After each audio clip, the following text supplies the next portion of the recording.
Cuando una persona pecare e hiciere prevaricación contra Jehová, y negare a su prójimo lo encomendado, o dejado en su mano, o bien robare o calumniare a su prójimo, o habiendo hallado lo perdido después lo negare, y jurare en falso, en alguna de todas aquellas cosas en que suele pecar el hombre, entonces habiendo pecado y ofendido, restituirá aquello que robó, o el daño de la calumnia, o el depósito que se le encomendó, o lo perdido que halló, o todo aquello sobre que hubiere jurado falsamente, lo restituirá por entero a aquel a quien pertenece, y añadirá a ello la quinta parte en el día de su expiación.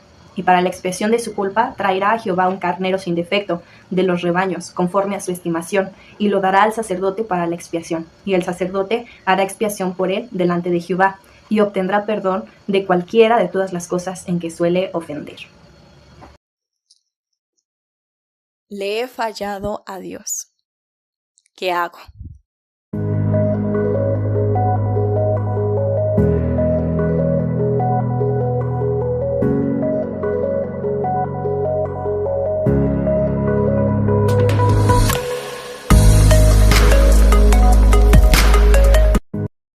Vamos paso a paso. Vamos a volver a leerlo. Es Levítico capítulo 6, versículos del 1 al 7.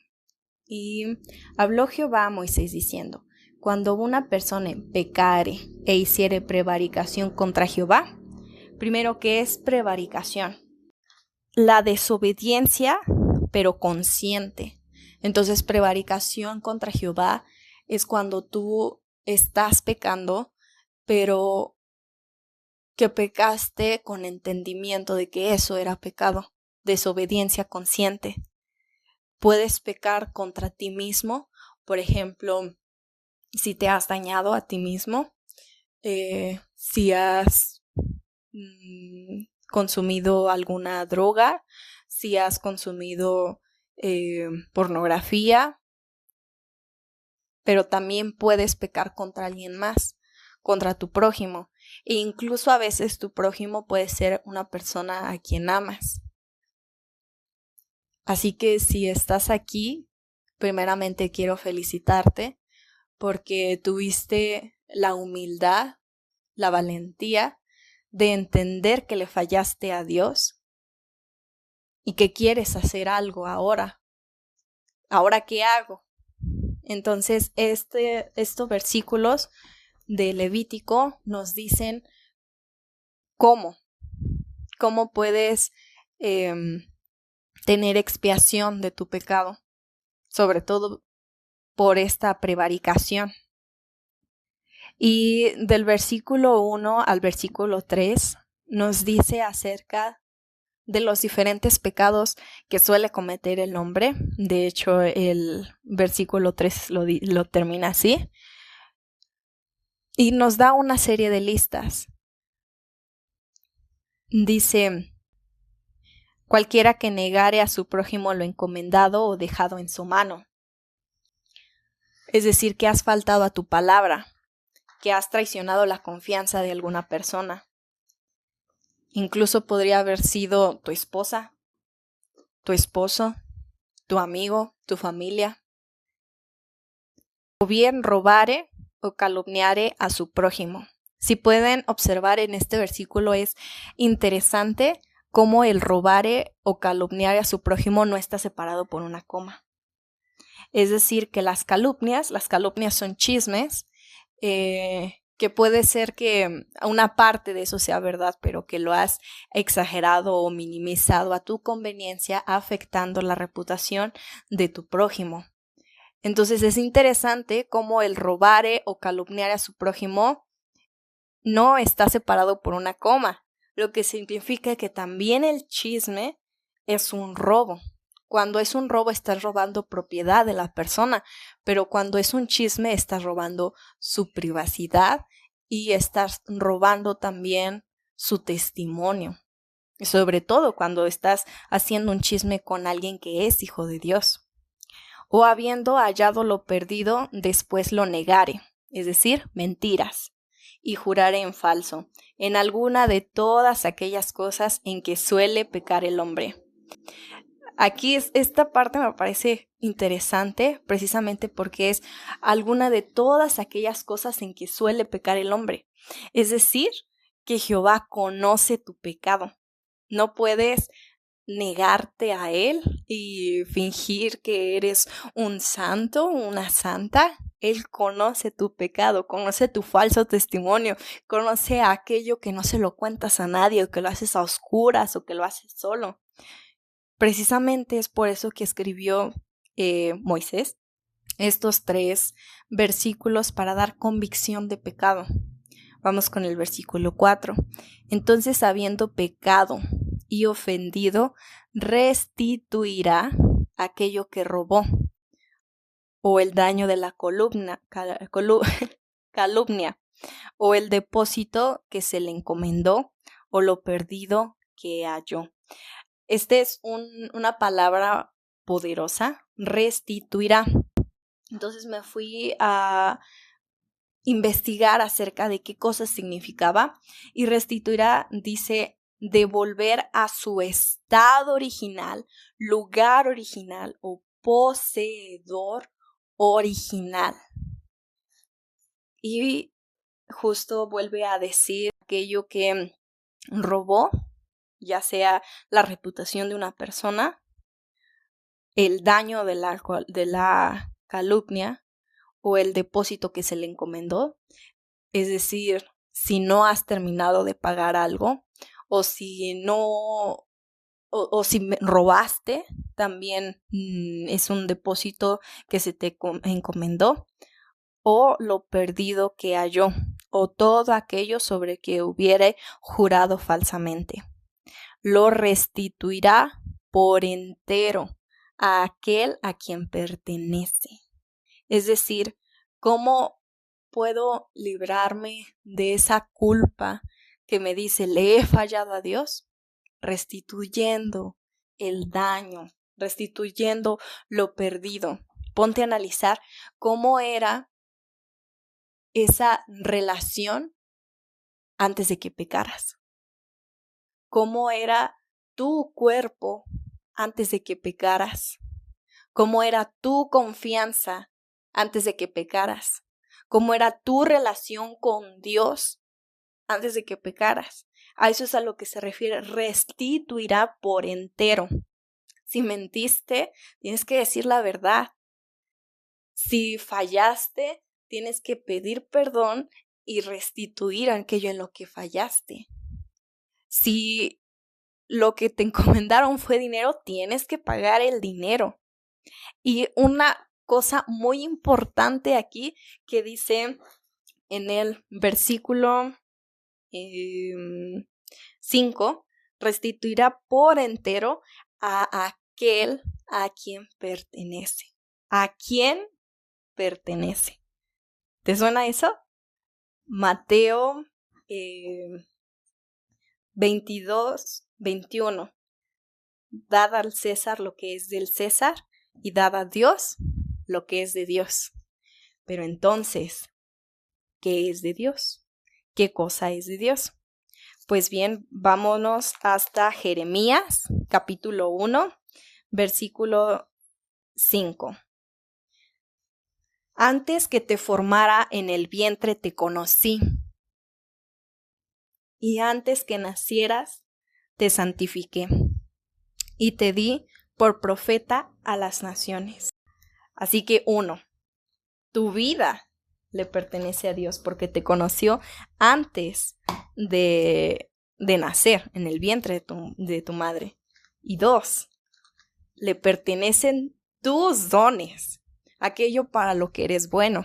Te santificó. Le pertenece tu conocimiento, aquellos conocimientos que has adquirido, aquella carrera en la que has estado, no fue coincidencia, aquellas cosas que te interesan, todo ese conocimiento no es para tu gloria, es algo que le pertenece a Dios. Entonces, cuando es restituir a quien le pertenece, es que restituyas aquello en lo que fallaste, pero no solo a la persona, sino también a encomendarlo hacia Dios. En lo que fallaste fue en tu sexualidad, entonces tienes que encomendársela a Dios. En lo que fallaste fue en tu economía, entonces tienes que encomendárselo a Dios. En lo que fallaste fue en tu dominio propio, en tu carácter, entonces tienes que encomendárselo a Dios. Y aquí viene también lo interesante, versículo 5, y añadirá a ello la quinta parte en el día de su expiación. La quinta parte. Cuando leí esto, dije, Dios, ¿por qué la quinta parte? ¿Por qué no la 10ª parte como lo del diezmo? ¿Por qué el número 5? Entonces, me quedé en número 5. ¿En dónde lo puedo encontrar?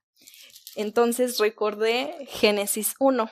Vamos a Génesis 1, versículo 22.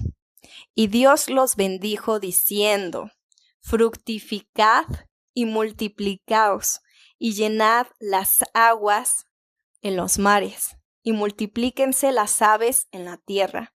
Y fue la tarde y la mañana del día 5. ¿Cómo la ves? 5. El día número 5, el 5º día, la quinta parte de algo, representa la bendición. Es el primer día, después viene el donde crea al hombre, lo puedes leer en Génesis capítulo 1, pero es el primer día en el que Dios los bendice diciendo fructificaos y multiplicaos. En todos los demás días dijo, era bueno, pero en este día, en el 5º día, fue que dijo, fructificaos y multiplicaos. Es decir, que restituir no solamente hacia su estado original, sino que tienes que encomendar a Dios que también restituya eso que perdiste por tu pecado, por una quinta parte de su valor original, o sea, añadir más. Esto no es un castigo, porque sé que va a ser difícil que si tú fallaste en algo hacia una persona, va a ser difícil pedirle perdón a esa persona y luego todavía pedirle perdón o darle algo más una quinta vez.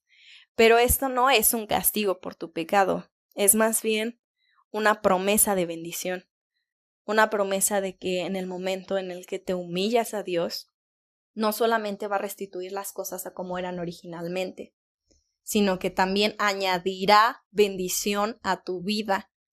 Si tu relación fue fracturada por la fornicación, arréglalo, encomiéndaselo a Dios y sé 5 veces más santo que el valor original, que esa relación original como era, y créeme que va a ser bendecido por Dios y va a ser fructificado, vas a tener fruto en aquello en lo que fallaste.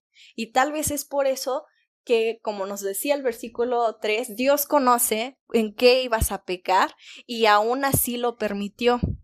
¿Por qué? Porque Dios se glorifica en tu debilidad. Porque al momento en el que tú se lo entregas, Dios no solamente te va a dar las cosas como eran originalmente, sino que las va a bendecir por 5 y que va a dar fruto en aquello en lo que es tu debilidad. Y sigamos, versículo 6 y 7 para concluir. Y para expiación de su culpa. Este es un tema igual muy grande en el que podríamos hacer otro video hablando de la expiación de la culpa. Traerá a Jehová un carnero sin defecto de los rebaños, conforme a su estimación, y lo dará al sacerdote para la expiación, y el sacerdote hará expiación por él delante de Jehová, y obtendrá perdón de cualquiera de todas las cosas en que suele ofender. No puedes tener expiación de pecado siendo buena persona y pidiéndole perdón a todos aquellos a los que les hiciste algo malo. Si no tienes a Cristo en medio. Cristo es ese cordero.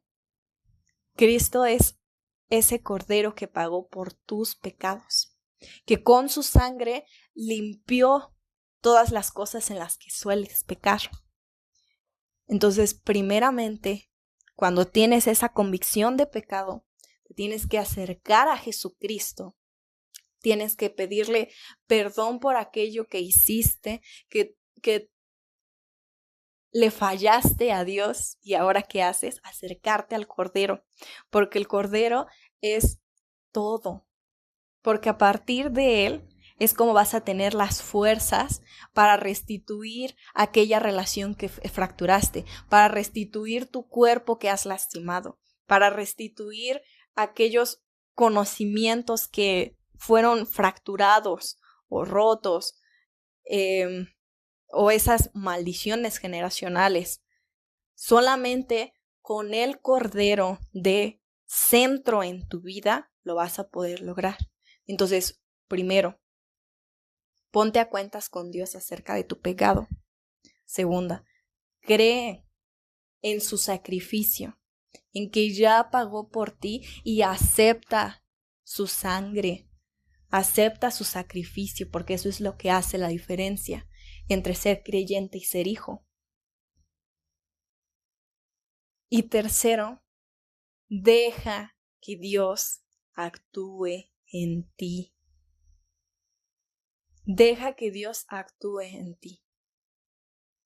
Y que el poder de Él sea quien te limpie y sea quien restaura y añada una quinta parte a aquello en lo que rompiste.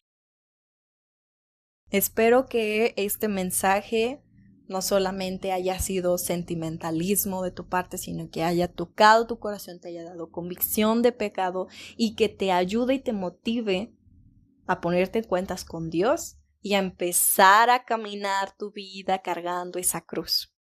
Esto fue 1 de 99.